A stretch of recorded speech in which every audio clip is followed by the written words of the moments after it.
Bonjour Alexandre, merci beaucoup pour le temps consacré. Donc, tu vois, tu es cofondateur de l'application Nolio, c'est ça? Ouais, c'est ça. Donc, Merci de l'invitation.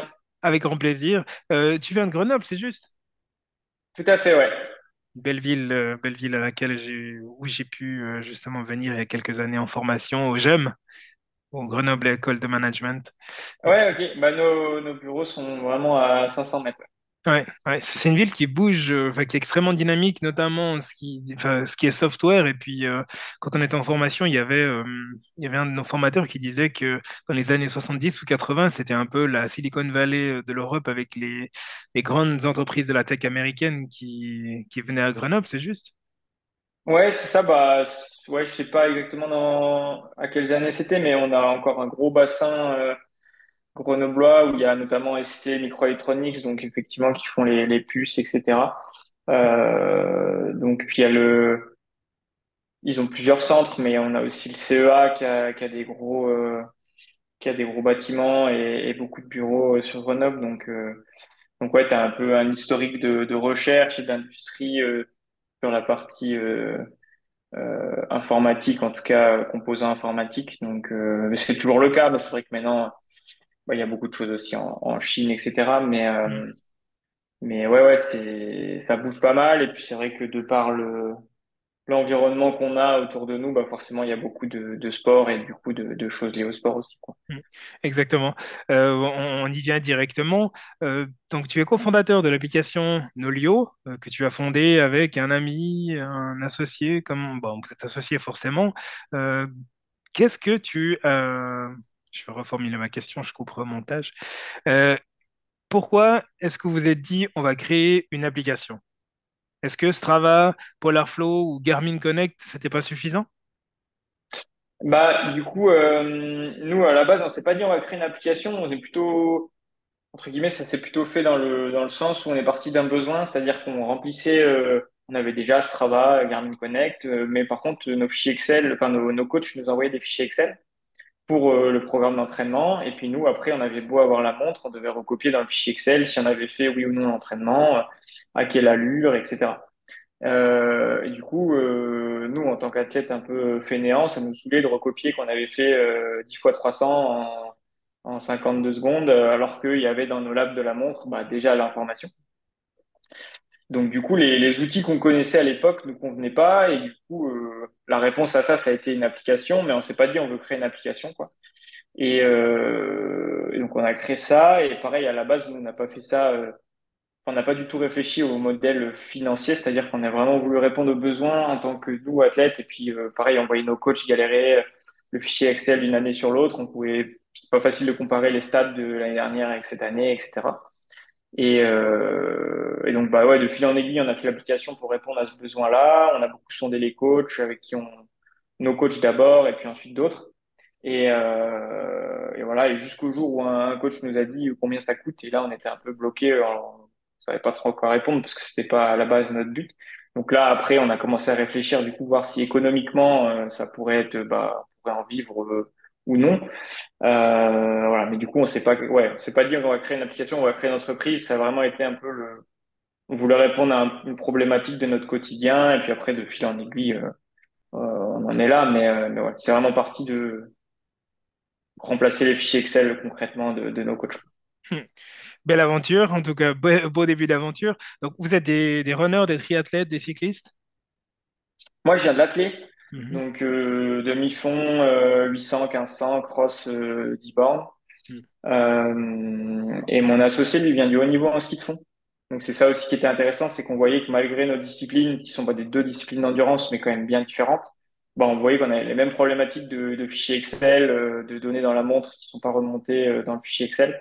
Et donc c'est aussi ça qui a fait qu'on se dit, OK, il y a deux sports différents. On se dit, OK, donc on peut faire une base qui va être commun pour tous les sports, Mhm. enfin tous les sports d'endurance. Donc, bah, voilà, on s'est dit enfin, facilement, on pense on peut toucher, bah, du coup, effectivement, le triathlon, le trail, etc.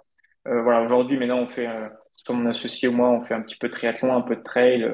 On fait plus trop nos sports initiaux, mais effectivement, nos lieux, du coup, aujourd'hui, on touche vraiment tous les sports d'endurance. Donc, cyclisme, triathlon.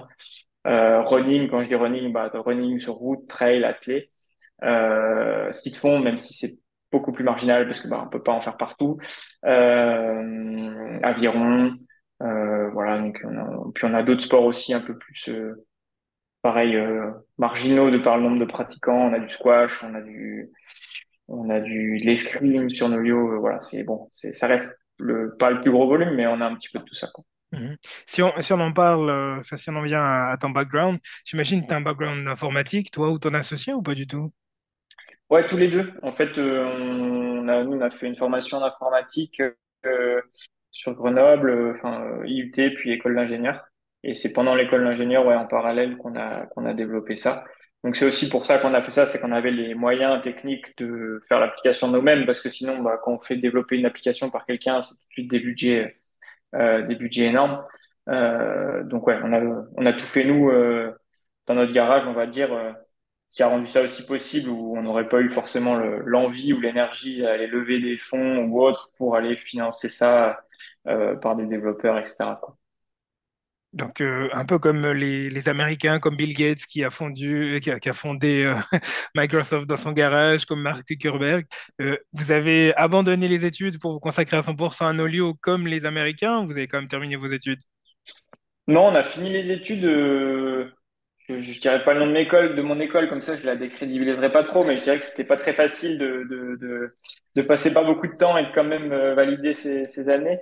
Donc non, ouais, on a quand même validé, ça rassure les parents. Et puis non, c'est vrai que enfin voilà, nous on n'a pas eu non plus l'ambition comme d'entrepreneurs comme tu as cité de Bill Gates ou quoi, de dire ok, on veut conquérir le monde ou autre.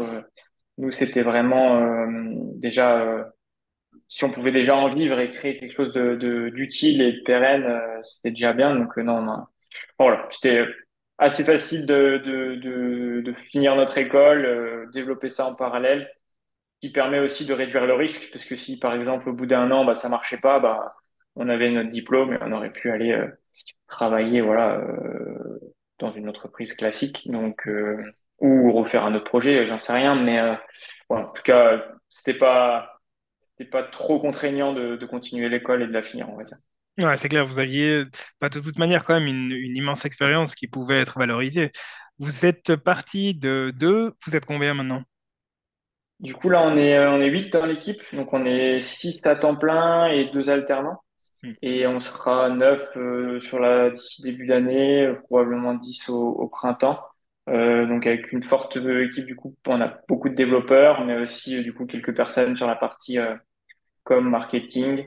Et on accueille aussi une personne qui sera en thèse à partir de janvier. Là.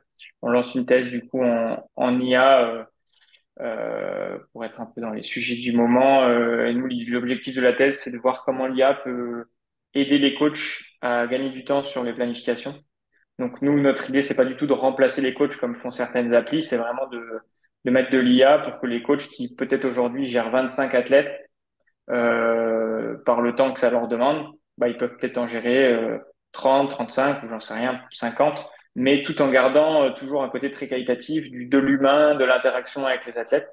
Mais en fait, de remplacer les tâches où il y a le moins de valeur ajoutée. Donc, par exemple, bah, je refais un programme à mon athlète. Peut-être qu'en fait, dans plein de cas, ce qui me prend du temps, c'est juste de réajuster 3 séances, mais il y en a 10, je suis en pilote automatique. Bah, peut-être que du coup, les 7 autres que les 3 où je dois passer du temps, bah, peut-être que l'IA peut nous aider à les autocompléter et à gagner du temps là-dessus. Ou mettre des alertes pour dire, bah, là, tel athlète, faudrait que tu jettes un coup d'œil, on pense qu'il y a peut-être quelque chose, risque de blessure, etc.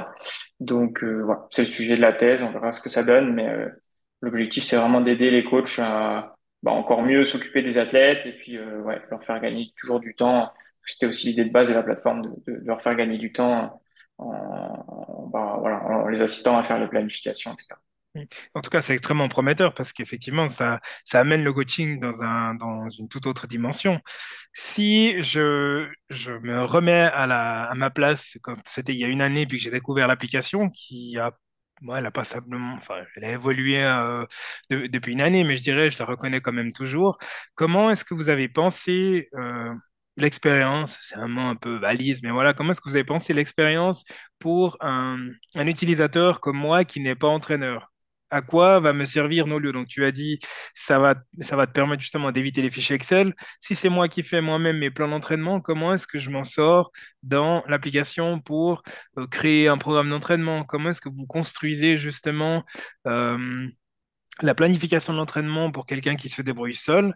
Et comment est-ce que vous avez prévu de faire en sorte que cette même personne qui est seule puisse récolter les données liées à ses entraînements pour pouvoir progresser?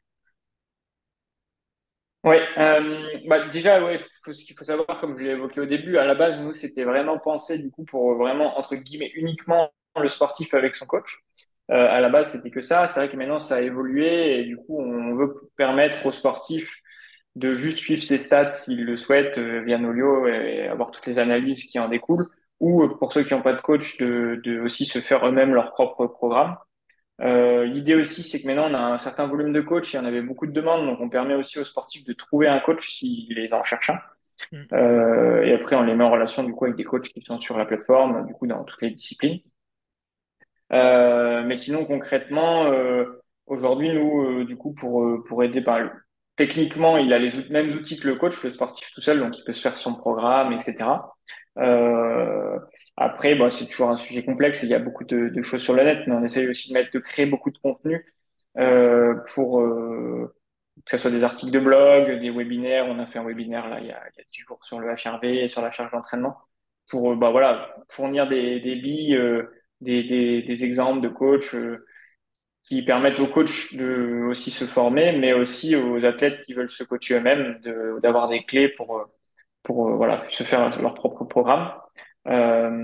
Après voilà, nous le but de la plateforme c'est pas non plus d'apprendre à un sportif à faire son propre programme. On incite à aller, enfin, on crée des ressources là-dessus, mais il y a des formations de coaching et autres qui vont le faire bien mieux que nous.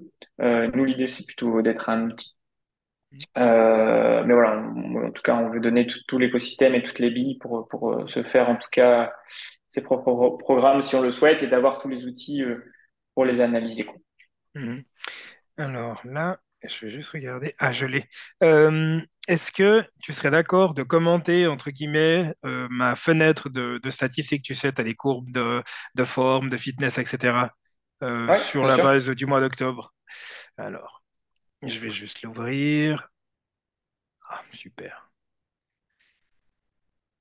Normalement, je dois pouvoir me connecter tout seul. Sauf que là, il n'a pas envie.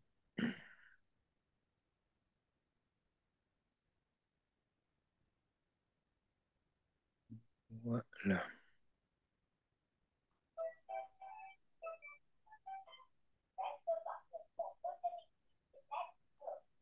Alors, il faut que j'aille arrêter le jeu. Ma fille, excuse-moi, Pas de souci. j'arrive.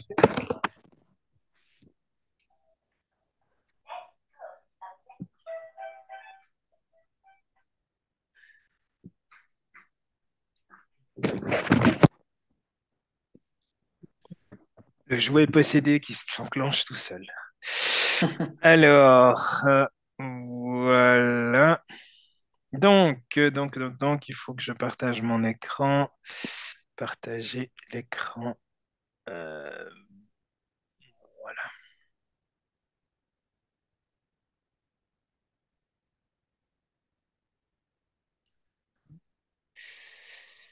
Partage.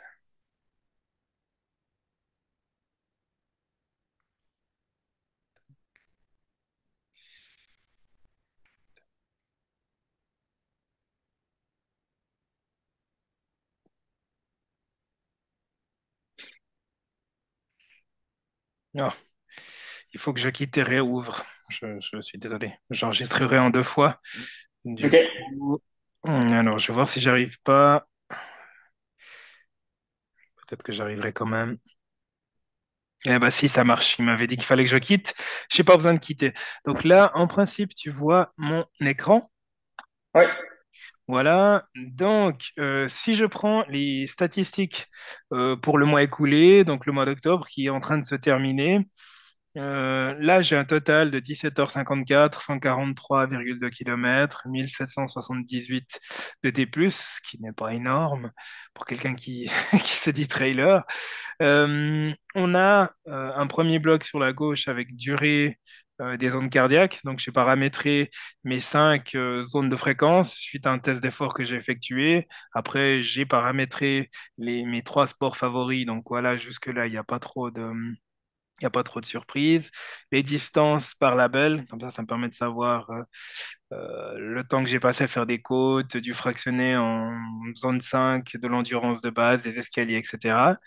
Mais la partie qui m'intéresse énormément et que j'adorerais que tu commentes, c'est cette fameuse charge d'entraînement Foster. Déjà, qu'est-ce que c'est la charge d'entraînement Foster? Si tu pouvais nous donner quelques mots et ensuite, si tu pouvais nous analyser justement ma courbe de charge d'entraînement.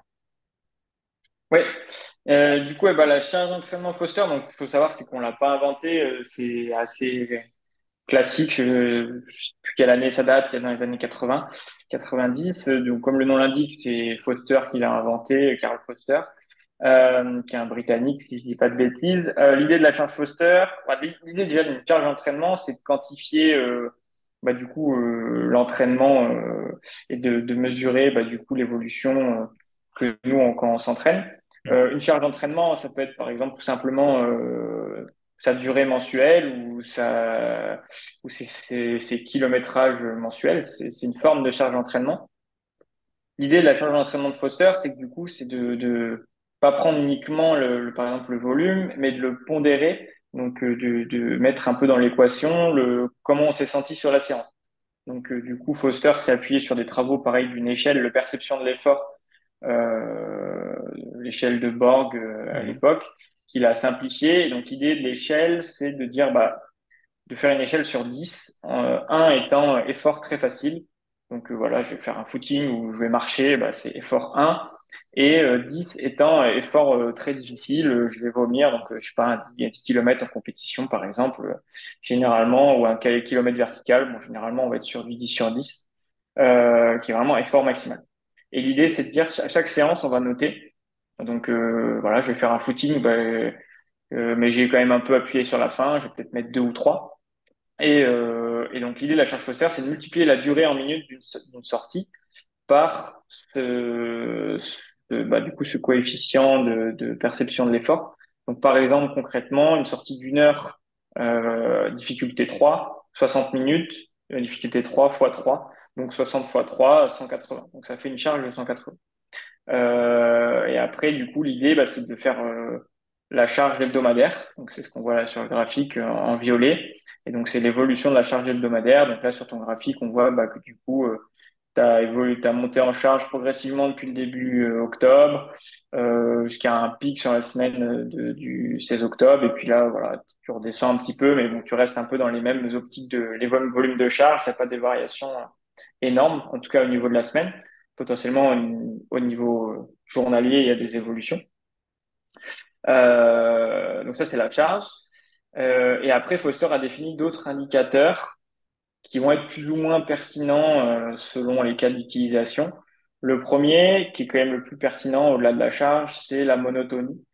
Donc c'est ce qu'on voit en les petits points noirs là sur ton graphique. Oui. La monotonie, c'est quoi? Alors, la formule mathématique derrière, c'est l'écart type quotidien, enfin la variation de l'écart type quotidienne. Concrètement, si tu fais la même charge tous les jours, donc par exemple, on prend le footing de 60 minutes à 3, donc 180 de charge tous les jours. Si tu le fais tous les jours pendant 7 jours, du coup, tu vas avoir une charge de 180 fois 7. Mais par contre, tu vas avoir une monotonie très très forte parce que du coup, tu fais toujours la même chose. Donc l'écart type va être très faible et donc une monotonie très forte. Voilà, par exemple, jusqu'à au-delà de 2, ce qui n'est pas le cas ici. Et tout ça pour dire qu'on pourrait avoir, par exemple, une semaine avec le même charge, mais avec une journée à 500, une journée le lendemain à 0, une journée le mercredi à 300, euh, trop de jours de repos, et puis un samedi à 900, par exemple. Je sais pas, c'est peut-être pas exactement ça, mais à peu près dans l'idée, ça peut tomber sur exactement la même charge que de faire 180 de charge pendant 7 jours. Mhm. Euh, Donc l'idée, c'est voilà, il y a la charge, c'est déjà une bonne chose, et après il y a un peu l'écart journalier. Donc la monotonie va mesurer ça. Que l'idée de la monotonie, du coup, c'est que plus c'est fort, plus c'est négatif. À savoir, c'est que Foster c'est historiquement basé sur du uniquement de la course à pied. Donc quelqu'un qui va par exemple varier avec par exemple un triathlète avec de la natation, de la prépa physique, du vélo, une monotonie forte va être beaucoup moins dangereuse entre guillemets que quelqu'un qui fait la même chose que en course à pied. Ouais. Voilà. Et après les autres indicateurs où moi je trouve qu'ils sont durs à exploiter et pas toujours pertinents et au final, enfin c'est des calculs basés sur les précédents, mais pour expliquer les calculs, contrainte c'est la charge fois la monotonie. L'idée étant que si la contrainte est plus faible que la charge, c'est généralement positif, puisque du coup la monotonie va être inférieure à 1. Mhm. Si la contrainte est supérieure, enfin la monotonie est supérieure à 1, ça fait une contrainte supérieure à la charge. Donc sur ton graphique, par exemple, on voit que la semaine où tu as fait le plus de charge, la semaine du 16 au 23 octobre, tu as quand même une monotonie qui est assez forte et donc une contrainte, on voit l'écart entre la courbe orange là sur la semaine du 16 et la courbe violette. Mhm. Donc là, on se dit, OK, au-delà, en plus de la charge, tu as une monotonie assez forte, donc c'est-à-dire qu'une variation assez faible de tes charges d'entraînement journalières. Mhm. Donc voilà, c'est intéressant, peut-être à surveiller, de se dire, bon, peut-être que il y a quelque chose de... surtout qu'on voit que c'est avant une semaine de compétition, où généralement, avant une semaine de compétition, on va plutôt alléger la charge. Mhm. Enfin, sauf quand c'est prévu, bien sûr, on dit, OK, on Mhm. va arriver sur une compétition volontairement Mhm. avec déjà une grosse charge dans les pattes parce que c'est une compétition, par exemple, d'entraînement, entre guillemets. Ouais. Voilà. Et après, fitness, mais pour le coup, fitness, c'est comme on l'a appelé Karl Foster, mais moi, je trouve qu'il y a un très mauvais terme qui représente très peu la forme, va être la différence entre la charge et la contrainte. Ouais. Mais objectivement, moi, voilà, je suis pas trop fan et enfin, il est intéressant, mais il faudrait pas l'appeler fitness en fait, parce que je trouve qu'il représente pas du tout un état de forme. Mhm. Euh, Voilà. Et l'ACWR, qui est encore autre chose, qui a pas été développé par Foster, qui est quelque chose qui a été arrivé un peu plus tard. Ça, c'est le ratio, c'est encore différent. C'est que l'idée de, par exemple, d'une charge d'une semaine à l'autre, ça peut être tout à fait normal de doubler sa charge parce que on a fait une semaine de récup et puis après on fait une semaine où on reprend l'entraînement un peu fort. On peut peut-être facilement doubler, tripler sa charge.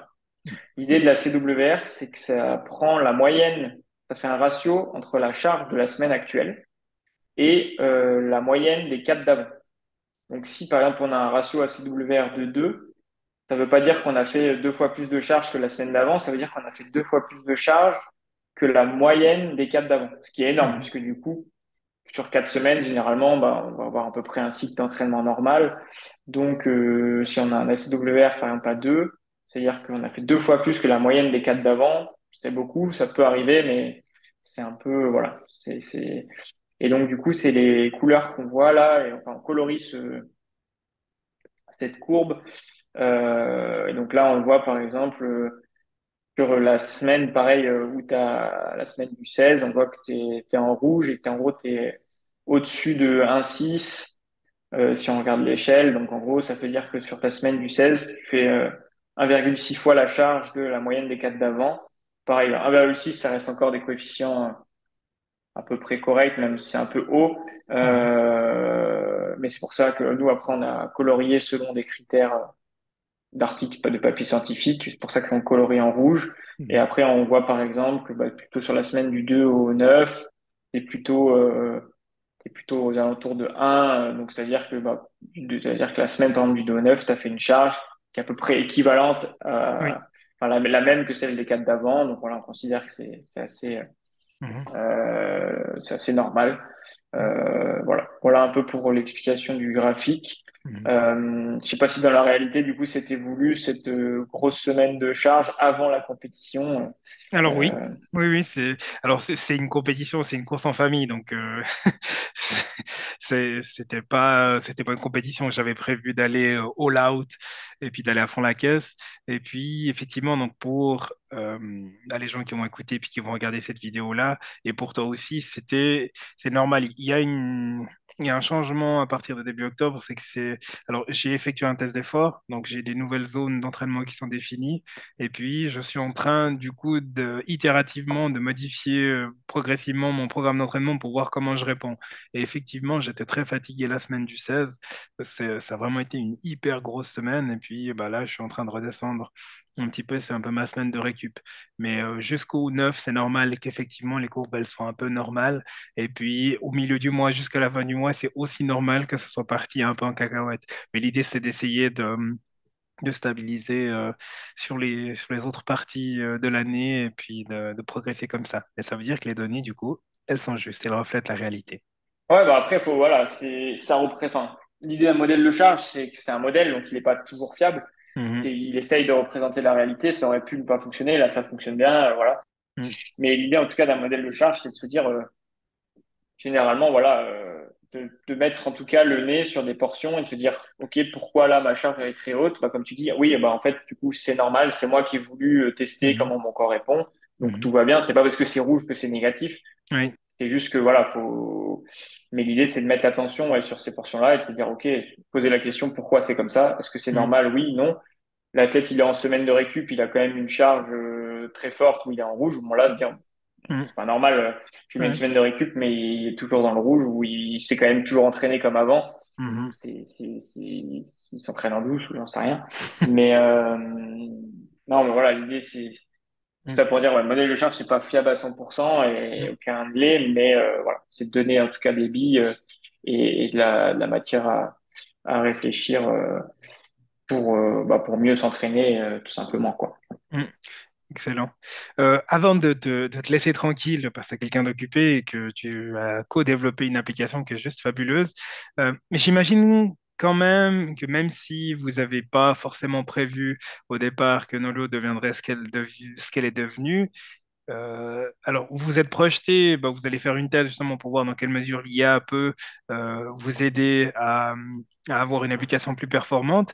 La compétition, les concurrents, ils vous voient comment? Alors peut-être qu'au début, vous ne voyez pas, mais s'ils n'ont pas commencé à vous voir, j'imagine que dans pas longtemps, il y a des yeux qui vont commencer à être focus à 100% sur vous.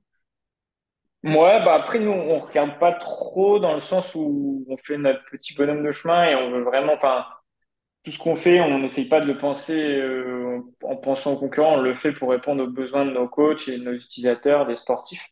Après, comment ils nous regardent, bah, je sais pas trop. Voilà, c'est vrai qu'en France, maintenant, on commence à être bien connu et en quelques années, je pense que sur la plateforme, en tout cas des sports d'endurance, on est la plateforme la plus connue et la plus utilisée par les coachs sur les pays francophones, en tout cas France, Belgique, Suisse. Voilà, après, comment ils nous voient, je sais pas trop. Nous, même quand on voit des concurrents, l'idée, c'est, voilà, bah, la concurrence de manière générale, nous, on trouve que ça reste aussi positif dans le sens où, pour un coach aujourd'hui, bon, qui sait, lui rend peut-être le choix plus compliqué, mais ça veut dire qu'il a aussi plus de choix. Donc, voilà, il y a d'autres ou des plateformes qui vont peut-être avoir d'autres idées grâce à nous. Bon, après, c'est le jeu. Et puis, il y a aussi d'autres plateformes plus grosses que nous, aux États-Unis, etc. Mm, Donc, ouais, nous, on le regarde pas trop. On essaye d'apporter notre pierre à l'édifice. Et puis, si demain, il y a des fonctionnalités qu'une autre plateforme fait qui sont mieux que nous, bah, pareil, et que des coachs nous les remontent, bah, on se posera la question de le faire aussi. Enfin, voilà. L'idée, c'est de se tirer un peu tous vers le haut. Moi, je pense que certains concurrents le voient pas de cet œil-là, forcément, mais, ouais. Nous, on essaye de pas trop regarder et de faire vraiment, notre bonhomme de chemin pour faire au mieux et voilà satisfaire nos coachs et nos clients de manière générale. Donc les fédérations aussi, on a on est commencé dans notre garage. C'est vrai que maintenant on a un peu l'honneur aussi, la fierté. On bosse avec la Fédération française de cyclisme, voilà sur des très gros projets, avec la Fédération française d'aviron sur la performance. mm, Bah, tous les athlètes qui seront au JO là de Paris 2024 en aviron sont sur nos lieux. Pareil pour une partie des athlètes d'équipe de France de cyclisme. Donc voilà, on essaye. Enfin, si on regarde tout le temps la concurrence, je pense qu'on devient fou. Donc mm. on regarde pas trop. Et des fois, on nous dit, ah ouais, regardez telle plateforme, ils ont mis tel truc en place, c'est trop bien. Là, on va aller regarder. Et inversement, je pense que d'autres Bien plateformes doivent se sûr. dire, OK, Nolio a sorti ça et ça plaît au coach. Bah, faut qu'on peut-être on se renseigne sur le sujet. Donc, ouais, moi, j'aime bien voir la concurrence comme enfin, si on voit dans notre œil, s'il y a qu'une plateforme, c'est ce qu'on appelle un marché, enfin, c'est un C'est un monopolistique. monopole, ouais. Et c'est ce qu'ont fait les opérateurs téléphoniques pendant des années où ils se sont mis d'accord pour nous faire payer les forfaits à 45 euros Ouais. par mois. Et un jour, Ouais. Free est arrivé et a dit non, c'est 18 euros. Et tout le monde, en une semaine, tout le monde a dit ah oui, ok, c'est 18 Ouais. euros. Donc, voilà. Enfin, c'est bien aussi qu'il y ait de la concurrence pour enfin voilà, un peu l'équilibre du marché. Même si des fois, voilà, on se pique des clients, etc. Parce que Oui, bien sûr.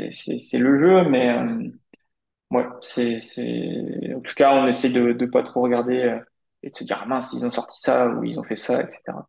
C'est génial. Donc, tu regardes sereinement vers l'avenir. En tout cas, je vous souhaite tout le meilleur. Je suivrai de très près. Bah, j'utilise Nolo tous les jours. Donc, je me réjouis en tout cas de continuer, de voir justement si ça va donner quelque chose, cette thèse avec l'IA. Et puis, si je passe par Grenoble, promis, je t'envoie un message. Et puis, je viens visiter les bureaux. Ouais, avec plaisir. Sylvie, on est à côté bah, du coup, si t'étais allé à Gênes, on est vraiment à côté. Voilà. Oui, Donc, ouais, si tu veux prendre un café, avec grand plaisir. excellent. Merci beaucoup, Alexandre. Bonne suite. Merci. À très bientôt. Bonne Ciao. journée. Salut. Ciao, ciao.